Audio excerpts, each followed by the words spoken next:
Assalamualaikum warahmatullahi wabarakatuh. Selamat datang Bapak Ibu guru hebat. Di sini saya akan menampilkan hasil aksi nyata yang telah saya lakukan, yaitu diseminasi mengenai budaya positif, modul 1.4, Guru Penggerak Angkatan 8. Sebelumnya, perkenalkan nama saya Sri Sofiati, calon guru penggerak Angkatan 8 Kabupaten Tasikmalaya. Saya bekerja di SD Negeri Cipadung, Kabupaten Tasikmalaya.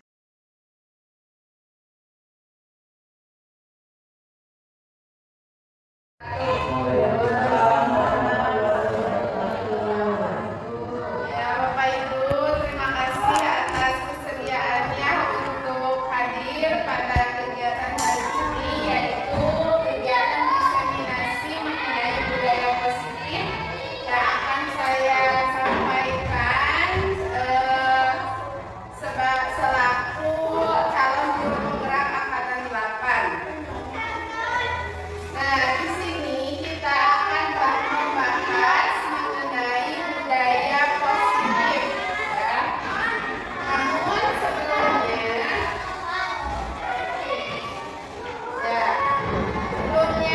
kita berdiri dulu, Bapak, yang seperti pernah diajarkan ya. Ya. Mengenai profil pelajar Pancasila. Stop, Ibu, Bapak berdiri dulu yuk. Ingatkan? Ya.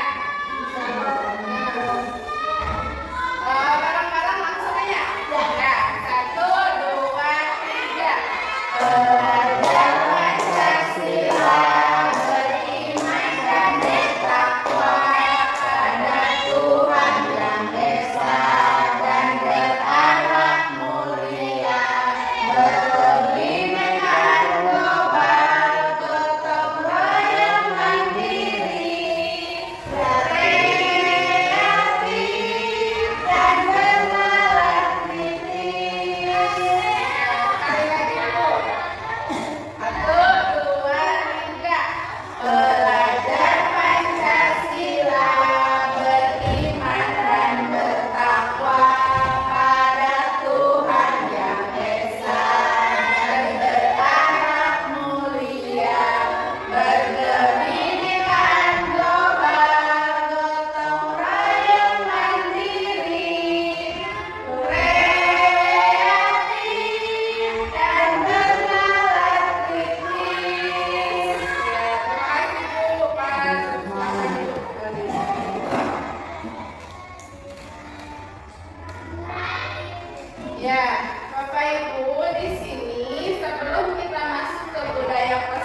Mbak Dalam kalau diberi uang 50 juta sebenarnya siapa yang tidak mau, tapi ada juga yang mau bertahan.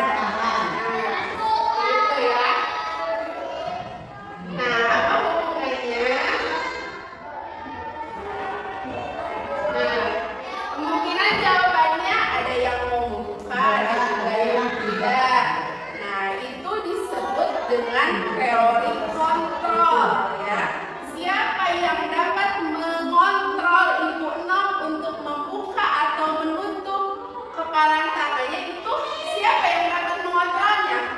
Diri kita sendiri. Ya, Ibu Nom sendiri. Jadi kesimpulannya, siapa yang dapat mengontrol diri kita, yaitu hanya diri kita sendiri. Walaupun mau digoda, walaupun mau dirayu, yang bisa mengontrol mah hanya kita sendiri.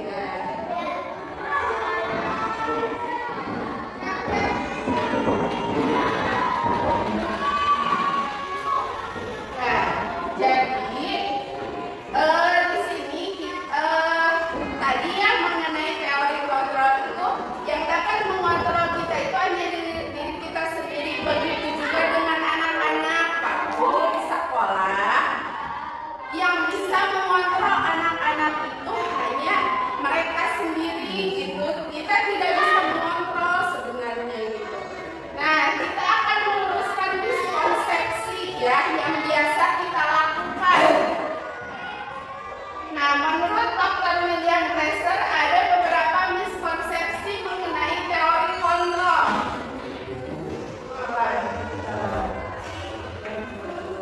Yang pertama yaitu ilusi mengontrol murid. Nah, selama ini kita menganggap bahwa kita itu bisa mengontrol murid kita ya. Contohnya seperti ini, di kelas ada anak yang berlari-lari. Kita menganggap bahwa kita bisa mengontrol anak-anaknya, cara lari, diam gitu. Nah, sebenarnya anak-anak tersebut yang bisa mengontrol dirinya hanya dirinya sendiri gitu. Terus bagaimana kalau anak-anak tersebut nurut gitu ya, sama kita disuruh duduk? Berarti kan ibu menganggap bahwa ibu bisa mengontrol anak-anak. Padahal mah bukan berarti ibu bisa mengontrol anak-anak, tapi anak-anak tersebut pada saat itu membiarkan dirinya untuk dikontrol oleh Ibu Nom gitu. Padahal mah sebenarnya yang bisa mengontrol anak-anak itu hanya mereka sendiri gitu. Kayak ditinggal teman yang cahaya Ya, itu. Kemudian yang kedua, ilusi bahwa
Jadi seperti itu teh tidak boleh kita. Ya, kurang baik gitu ya.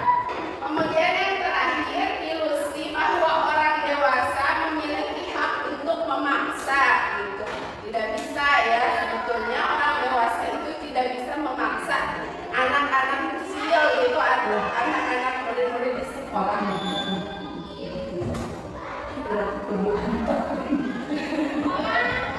Ya, saya cara lain gitu, cara baru bagaimana. Nah, di sini kan kita harus bicara disiplin. Bapak Ibu, kalau mendengar kata disiplin, apa yang ada di benak Bapak Ibu semua? Kalau disiplin mungkin tidak melanggar aturan-aturan. Ya. Siap, kayak sekarang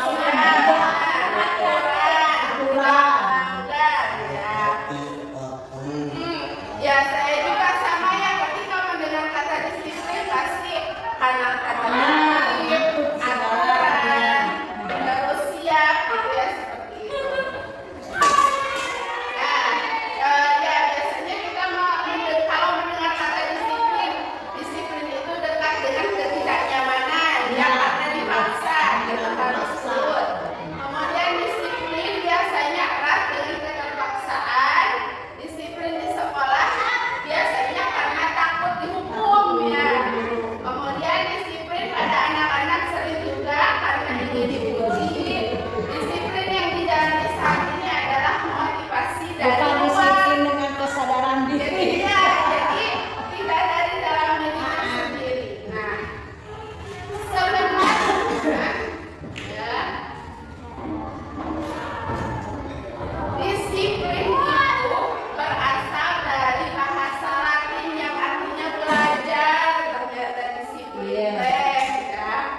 Menurut Ki Hajar Dewantara, untuk menciptakan murid yang merdeka dan bahagia, syaratnya adalah disiplin yang kuat. Jadi kita ini di sekolah harus menciptakan anak yang merdeka, anak yang bahagia, gitu ya, bukan anak yang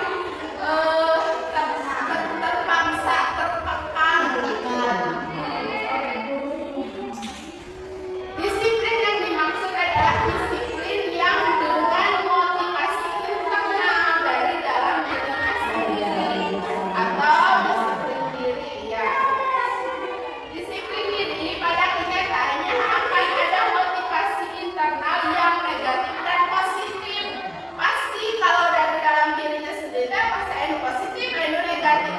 Nah, tugas kita itu hanyalah menuntun dan meluruskan ke arah yang lebih positif gitu. Bukan memaksa tapi menuntun.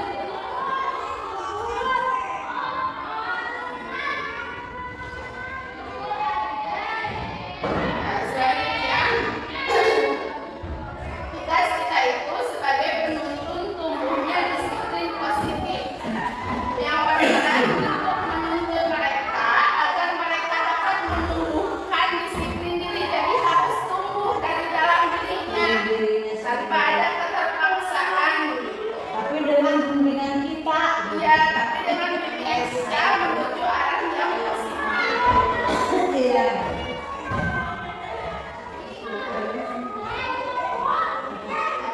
Nah, dalam disiplin positif, jadi anak-anak itu harus dapat menumbuhkan nilai-nilai kebajikan.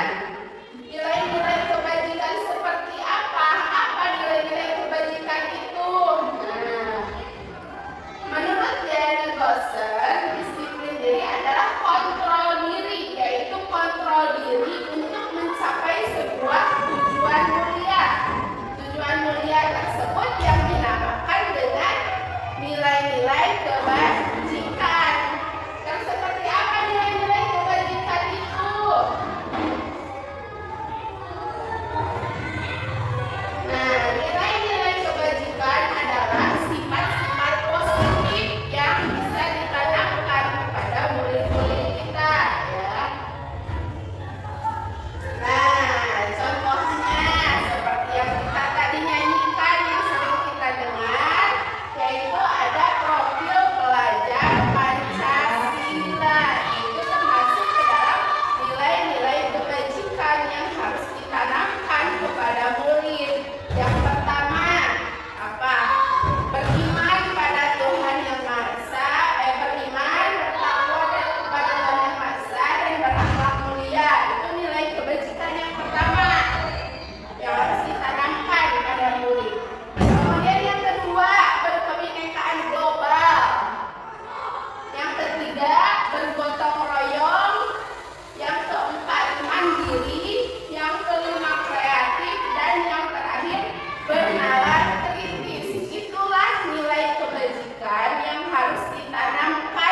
dicakup Bu profil pelajar Pancasila tadi gitu.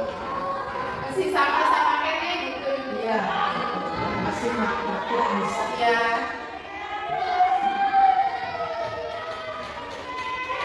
Nah, kita dalam melakukan kegiatan, dalam berperilaku pasti ada motivasi ya, Bu. Upami orang ke sekolah, mengerjakan tugas, apa yang kita lakukan itu pasti ada motivasi. Dirangkum, setiap manusia itu memiliki 3 motivasi perilaku. Apa saja motivasi perilakunya?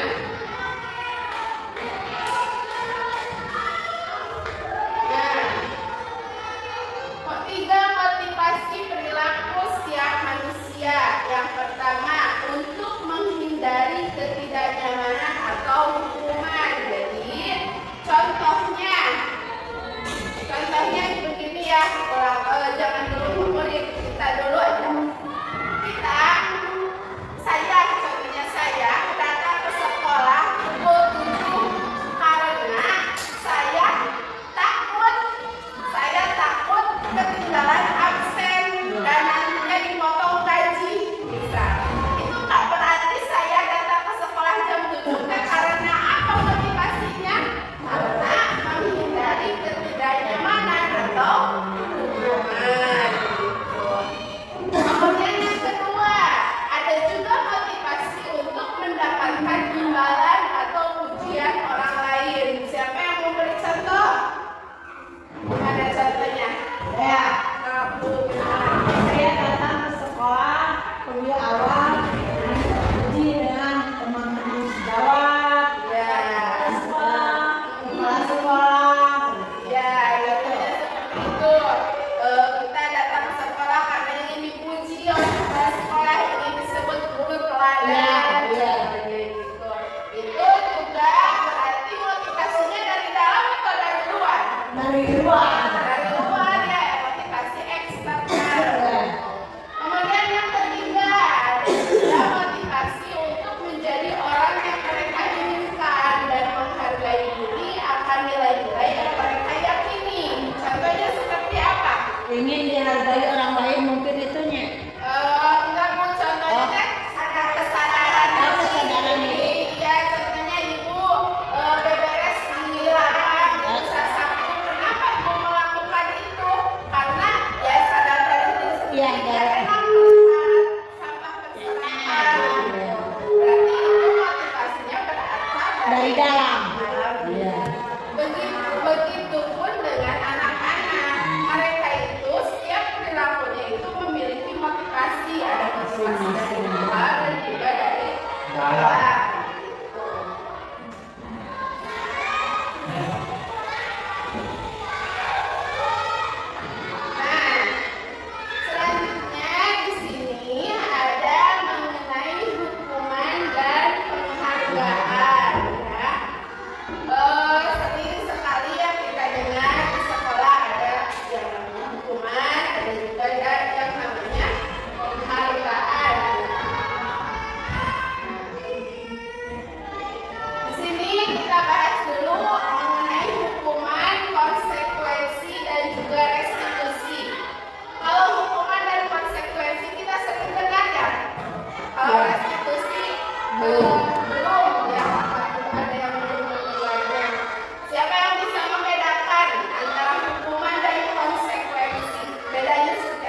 kembali pada kelompoknya.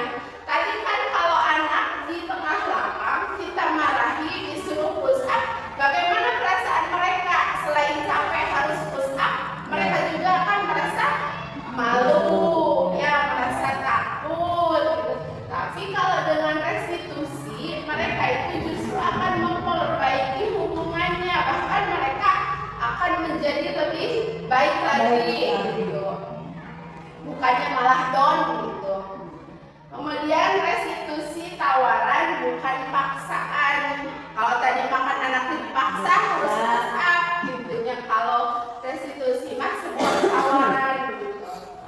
Kemudian restitusi menuntun untuk melihat ke dalam diri. Jadi dalam restitusi itu si anak itu diajak untuk mikir dulu, terus apa kesalahannya. Jadi dia itu mengakui kesalahannya sendiri gitu tanpa dijudge oleh kita gitu. Kemudian restitusi mencari kebutuhan dasar yang mendasari tindakan. Jadi apa yang mereka butuhkan gitu ditanya gitu, dicari. Kemudian restitusi fokus pada karakter bukan tindakan, yaitu fokus pada solusi. Jadi bukan tindakan yang dilakukan tetapi karakter yang ditumbuhkan kembali gitu dalam restitusi itu. Kemudian restitusi menguatkan, yaitu menyadari apa yang bisa murid rubah. Jadi murid sendiri nanti yang akan menyadari apa yang harus mereka rubah.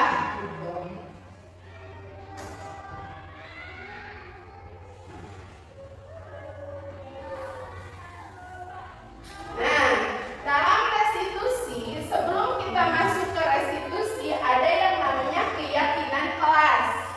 Ya, keyakinan kelas. Apa itu keyakinan kelas? Nah, keyakinan kelas itu dibuat di kelas. Ya, di kelas. Ada juga keyakinan sekolah yang dibuat di sekolah. Kenapa keyakinan kelas bukan peraturan kelas? Nah, kita dapat mengetahui bahwa jika kita tidak memiliki keyakinan akan nilai-nilai, aturan yang pada prinsipnya untuk kebaikan akan terasa berat dan menyebalkan ya. Contohnya bedanya peraturan dengan keyakinan kelas apa? Kalau peraturan kelas itu kan biasanya peraturan dibuat buku, ditulis, diketik, tempel, itu kan, itu yang namanya dengan peraturan kelas. Berbeda dengan keyakinan kelas. Kalau keyakinan kelas itu dibuat sesuai kesepakatan murid, dibuat oleh murid. Nah, contohnya seperti ini, saya sudah membuat di kelas ya. Anak-anak menuliskan apa yang mereka inginkan supaya kelas kondusif. Ditulis, kemudian disepakati, apakah ini sepakat atau tidak, kemudian dicetak. Setelah dicetak, kemudian ditandatangani oleh anak-anak sebagai bentuk kesepakatan dalam mereka. Itu perbedaan dari keyakinan kelas dan peraturan.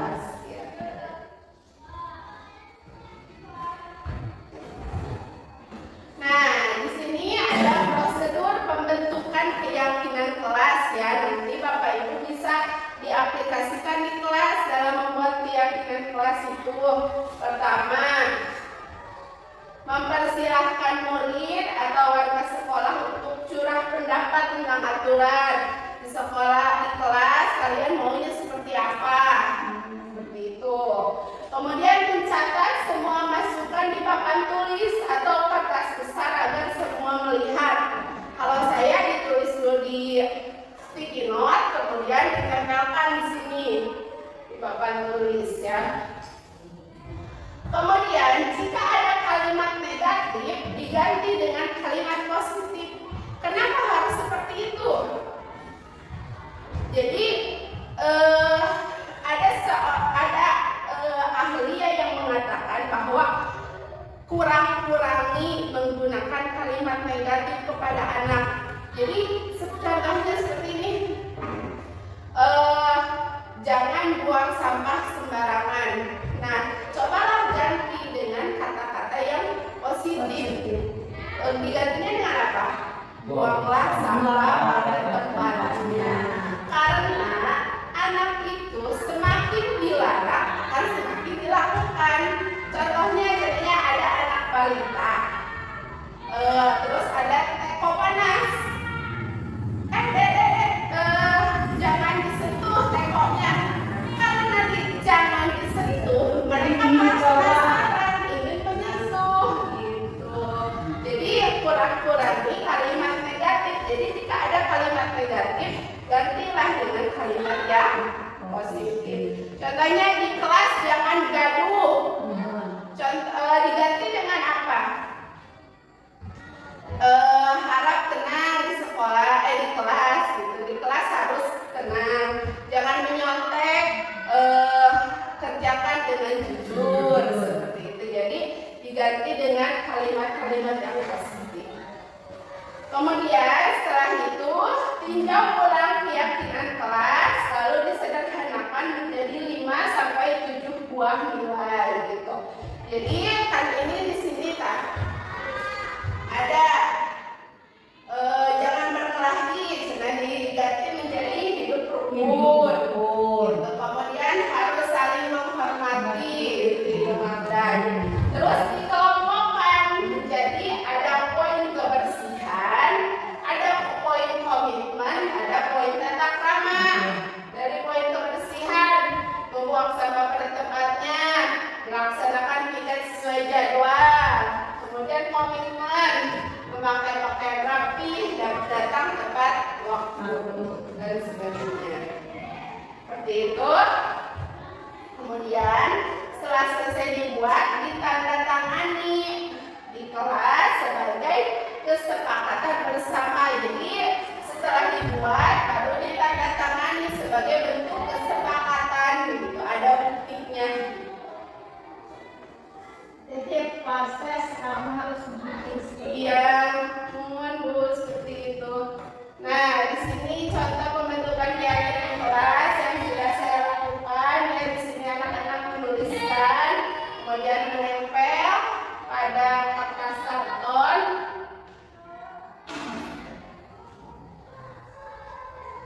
Nah, sini sudah saya cetak dan kemudian ditandatangani di depan ya, sebagai bentuk kesepakatan. Nah, sudah ya mengenai keyakinan kelas. Kemudian nanti akan nyambung ke restitusi soalnya ini Bu. Nah, kebutuhan dasar manusia. Kita sebagai manusia itu pasti memiliki kebutuhan dasar ya. Ada kebutuhan dasar, apa saja kebutuhan dasar manusia itu?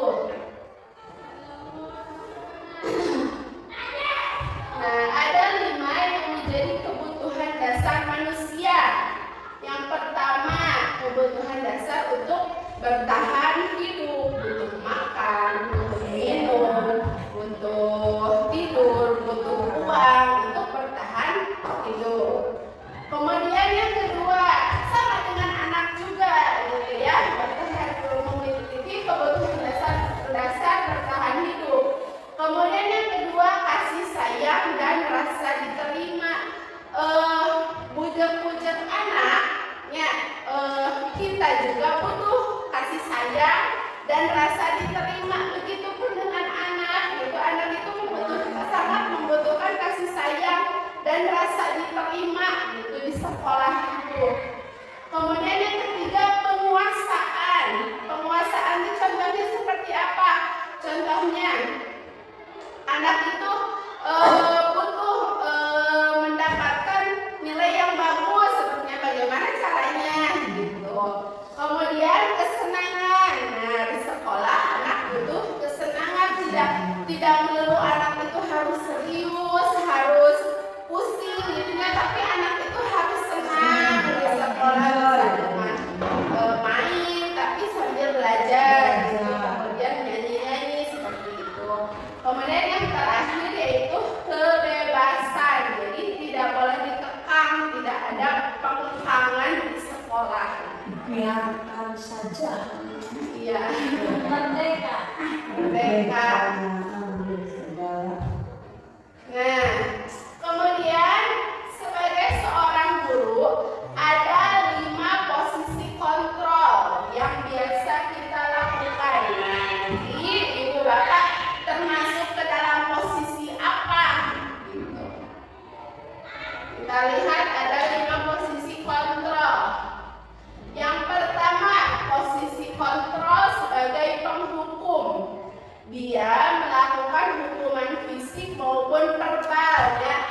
bisa dengan kalau fisik bisa dengan menyuruh push up tadi, atau bahkan ada yang diciwit, dipukul, tapi jangan ya, jangan sampai. Kemudian ada juga yang verbal, contohnya dimarahi, dimaki, itu sama dengan hukuman. Jadi kita itu sebagai penghukum namanya.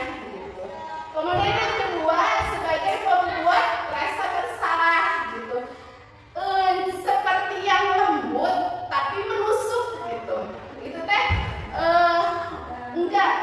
tidak membuat memar tangannya, tapi hatinya, psikologisnya yang akan terpukul gitu dengan membuat rasa bersalah.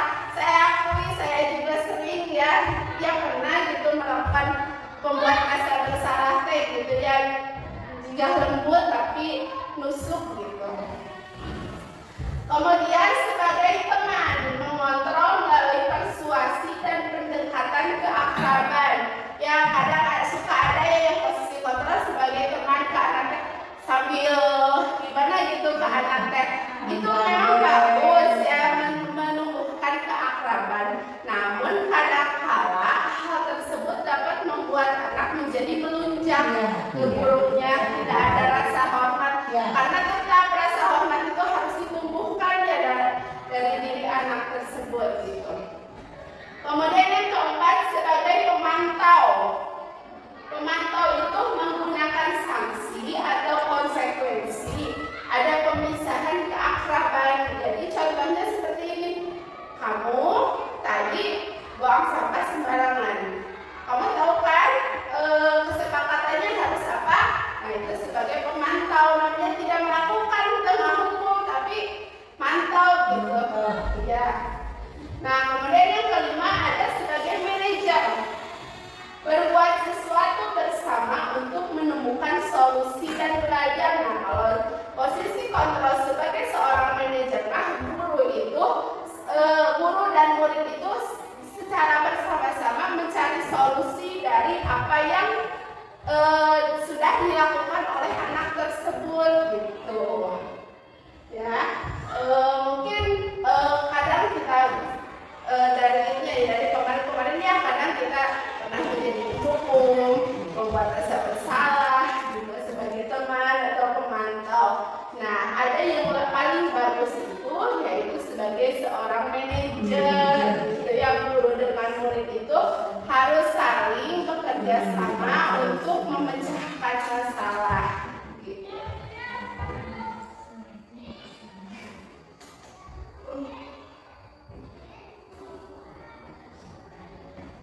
Nah, sebagai pendidik tentu kita harus ada pada posisi manajer. Bersama siswa membangun kolaborasi, menemukan solusi, dan menuntun anak agar belajar dari kesalahannya dan memperkuat nilai-nilai yang diyakini.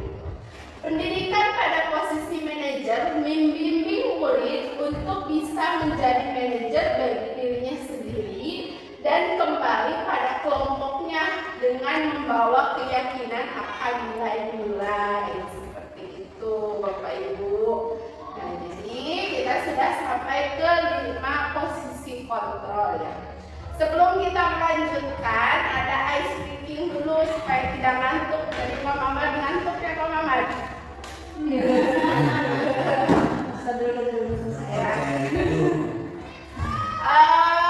Nyanyi dulu. Ada lagu Burung Kakak Tua ya. Burung Kakak Tua tapi diganti lirik dengan 1, 2, 3. Tapi Bapak Ibu harus menunjukkan 1 ke hidung, 2 ke telinga, 3 ke kepala. Kalau saya contohnya 1, 2, 3, 2, 3, 1 gitu ya. Diperagakan. Ya. 1, 2, 3. Jangan melihat ke saya nanti akan menjebak. Gitu ya. Konsentrasi ya. 1, 2, 3 yang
tiga cara, tiga langkah dalam melakukan restitusi.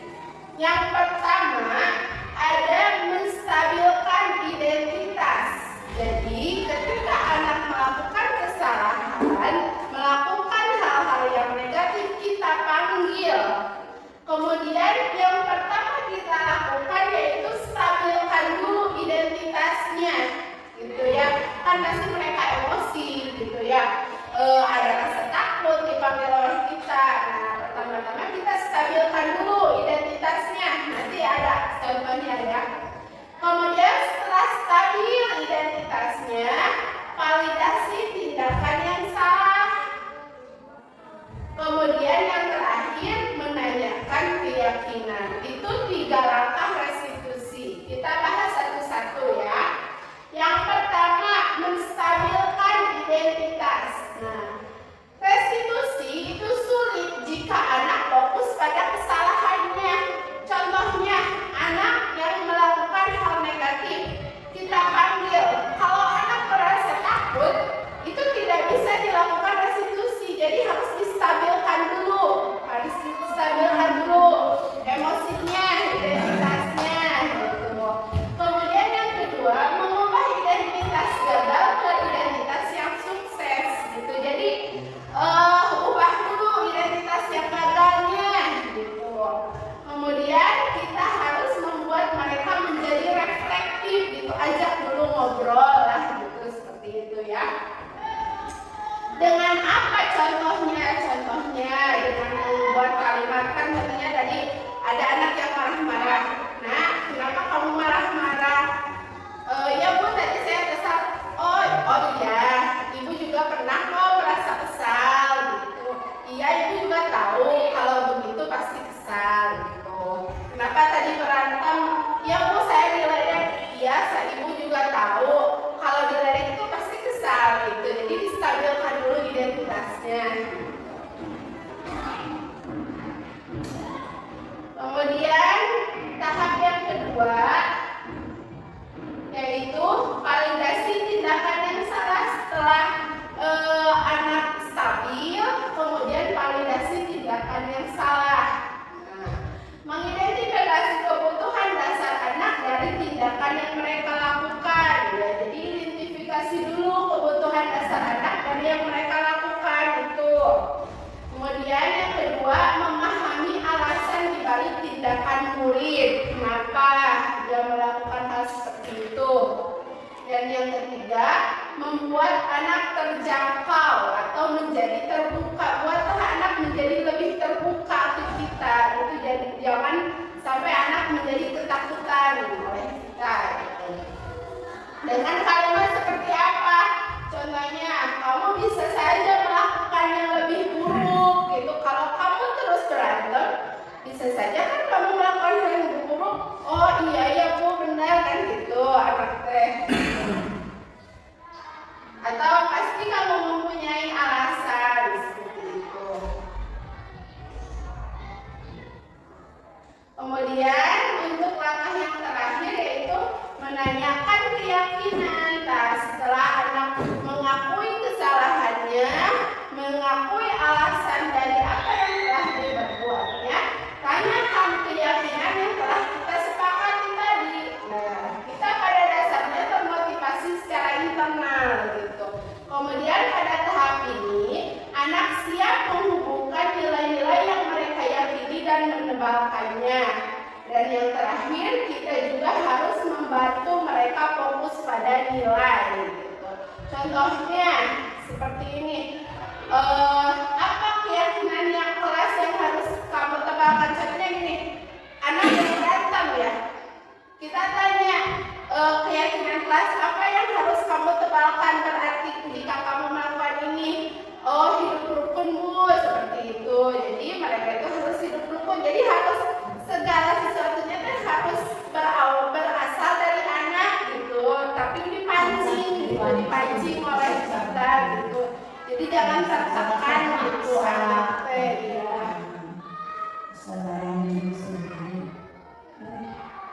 Jangan tertekan, gitu.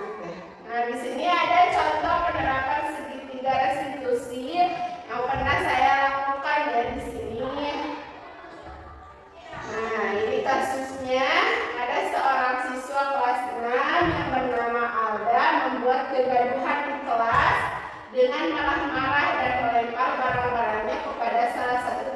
laki-lakinya di sekolah, yang membuat teman-teman yang lain merasa terganggu, sehingga saya sebagai guru kelasnya melakukan restitusi ketika sedang istirahat.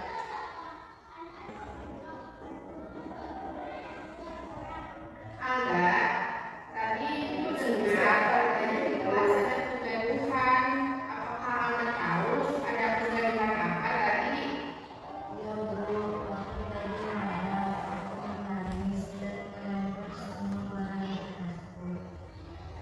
Oh gitu.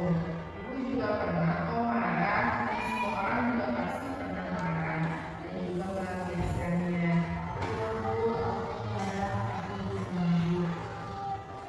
Kamu bisa saja melempar barang orang lain dan merugikan orang lain ya?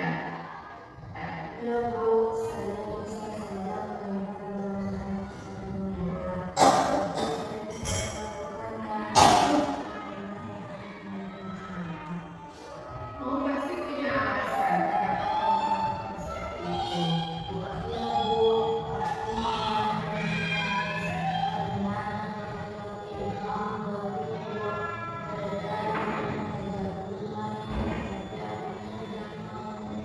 Kamu sudah tahu akibatnya ya jika kamu melampiaskan amarahmu secara berlebihan. Jadi, keyakinan kelas apa yang harus kamu perbaiki? Sudah sudah. Baca. Ya, jadi tadi ketika ada melakukan hal negatif ya di kelas dengan marah-marah, melempar barang-barangnya gitu, kita panggil bisa ke ruang kantor atau dimanapun yang lebih tenang gitu. Kemudian pertama kita stabilkan dulu identitasnya. Tadi Ibu dengar ada kegaduhan di kelas. Kenapa? Supaya dia mengakui sendiri gitu apa yang ya Bu, tadi saya marah-marah. Kenapa kamu marah-marah? Saya diganggu Bu oleh teman laki-laki saya. Oh iya, Ibu juga tahu pasti kita kesal kalau diganggu sama teman yang lain gitu. Tapi kan bagaimana gitu jika kamu melakukan hal yang lebih ya Bu, kalau saya melakukan hal lebih teman-teman saya akan takut gitu kan, saya akan melempar ke teman-teman saya gitu. Kemudian keyakinan apa yang harus diperbaiki? Dia kan mengaku sendiri ya jadinya. Oh iya Bu, membuat tenang kelas, kerukunan di kelas seperti itu. Jadi dipancing anaknya supaya mengakui sendiri gitu, keluar sendiri apa yang harus mereka lakukan tes. Kemudian kasus kedua, ada seorang siswa yang bernama Mutia tidak mengerjakan PR matematika dengan alasan lupa dan ketiduran, sehingga dia tidak mengerjakan PR-nya. Saya sebagai guru kelas melakukan restitusi kepada Mutia setelah pembelajaran pada mata pelajaran matematika selesai. Nah, ini contohnya. Minta video itunya suaranya kelar. Mutia, tadi pada mata pelajaran matematika kamu mengerjakan PR? Tidak, bagus. Tadi pada pelajaran matematika kamu mengerjakan PR?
kan kita harus menstabilkan dulu gitu ya Bu. Jadi harus mengerti gitu dengan alasan anak, tapi tidak menye-menye juga gitu. Jadi anak-anak itu harus dengan lembut, tapi anak harus mengakui kesalahannya gitu, seperti itu dari dalam dirinya sendiri gitu, harus sadar diri.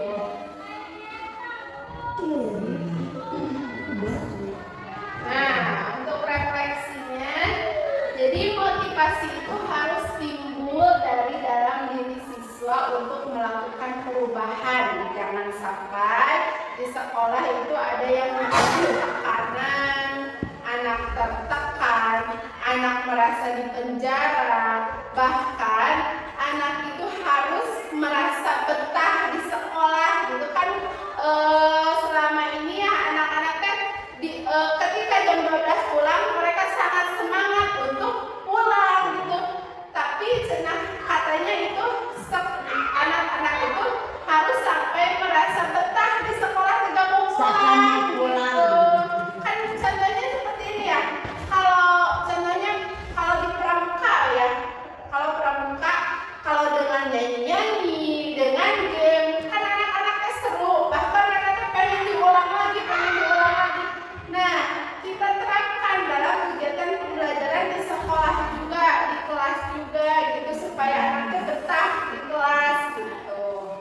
Tidak membosankan. Iya, tidak membosankan, karena tujuan pendidikan kita sekarang itu untuk menciptakan anak yang merdeka, yang bahagia seperti itu. Dengan melakukan segitiga restitusi, anak-anak pada 2 kasus tersebut telah belajar untuk bertanggung jawab, menjadi manajer untuk dirinya sendiri, dan kembali pada kelompoknya dengan lebih berharga dan lebih kuat. Jadi kalau tidak dengan dimarah-marahi, maka mereka tidak kembali ke kelasnya kan pede gitunya, tidak merasa takut, tidak tertekan seperti itu. Nah, di sini ada testimoni dari ada yang telah melakukan segitiga restitusi. Pelat suaranya.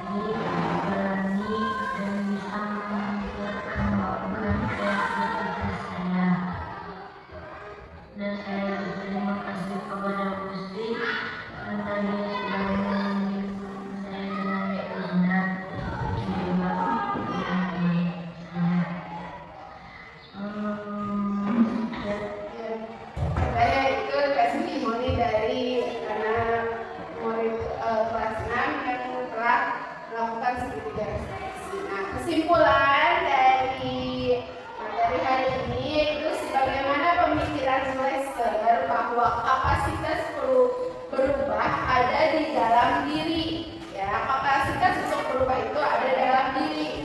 Jika kita mampu mengidentifikasi apa yang mendorong perilaku kita, maka perubahan perilaku positif dapat dimulai.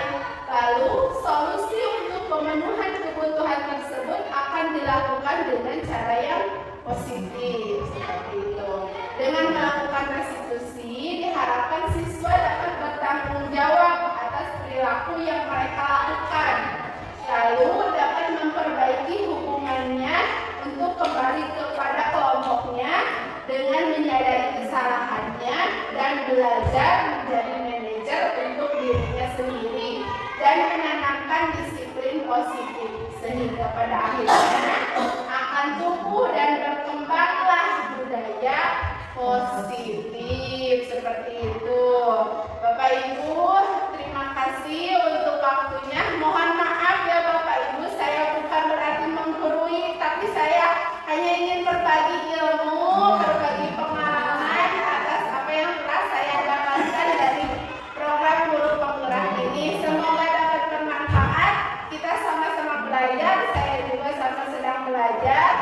mudah-mudahan kita dapat menciptakan peserta didik kita yang merdeka, yang bahagia, yang senang. Terima kasih. Wassalamualaikum warahmatullahi wabarakatuh. Jika ada yang mau ditanyakan silakan. Tadi pada ini anak yang saya tidak mengerjakan PR, yang belakang saya biasanya kalau PR-nya tadinya 2 dikasih jadi 4 gitu dari si hukuman gitu. Jadi sekarang tidak boleh. Iya, sebaiknya tidak gitu ya. Jadi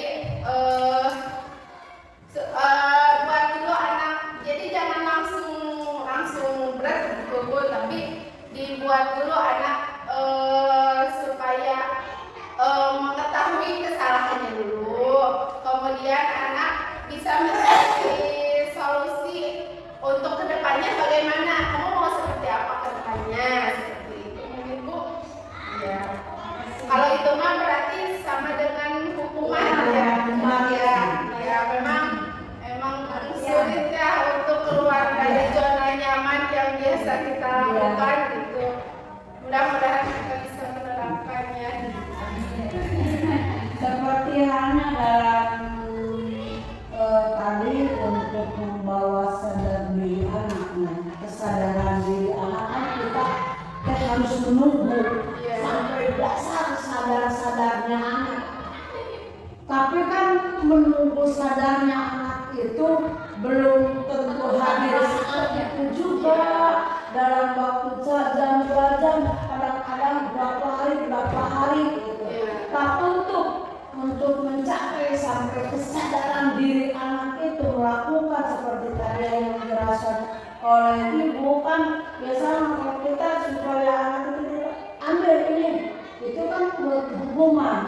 Tapi kita tunggu sadar diri anak bahwa perbuatan anak itu salah. Nah, untuk mencari kesadaran anak supaya anak itu sadar diri bahwa dia itu merasakan salah atau gimana, ketika sampai kata dia melakukan yang baik, untuk sifat buruk apakah ditunggu sampai sesadar-sadarnya apa gimana? Iya, sebaiknya kita tunggu. Ya, jadi kitanya yang harus sabar ya, harus sabar sambil dibimbing, dibimbing untuk mereka sadar juga gitu. Memang Ya kan kesadaran anak tidak mungkin timbul hari itu, saat itu, gitu tidak mungkinnya. Mungkin kalau kadang-kadang kan setiap hari ya jadi di sana kita harus sabar menunggu kesadaran anak bagaimana maunya. Ya seperti itu. Soalnya kan kalau dengan hukuman, jadi kita itu sekarang mempelajari sambil mempelajari psikologis anak gitu. Jadi yang diterapkan sekarang itu harusnya kita jangan sampai mengganggu psikologis anak. Kalau dengan hukuman kan bisa saja mereka langsung melakukan hal saat itu, kan bisa saja membekas di hatinya gitu, ada rasa dendam, misal ada rasa takut gitu kan, yang ditakutkan itu hal seperti itu. Jadi sekarang kita harus ya seperti itu, memperhatikan psikologis anak. Iya.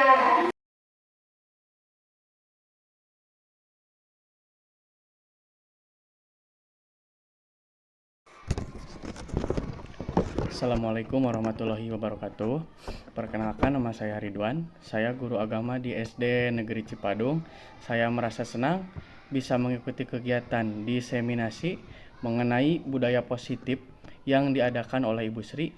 Banyak sekali hal baru yang saya dapatkan, terutama yang berkaitan dengan bagaimana cara menciptakan budaya positif di sekolah untuk membuat anak menjadi anak-anak yang merdeka. Sekian dari saya.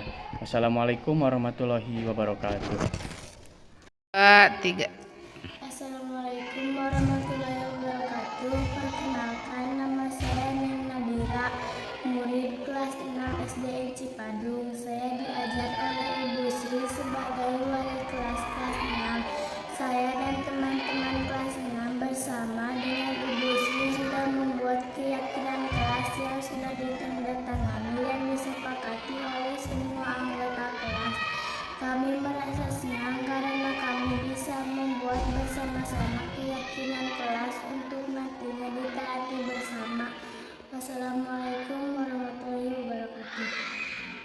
Terima kasih atas perhatiannya, semoga bermanfaat.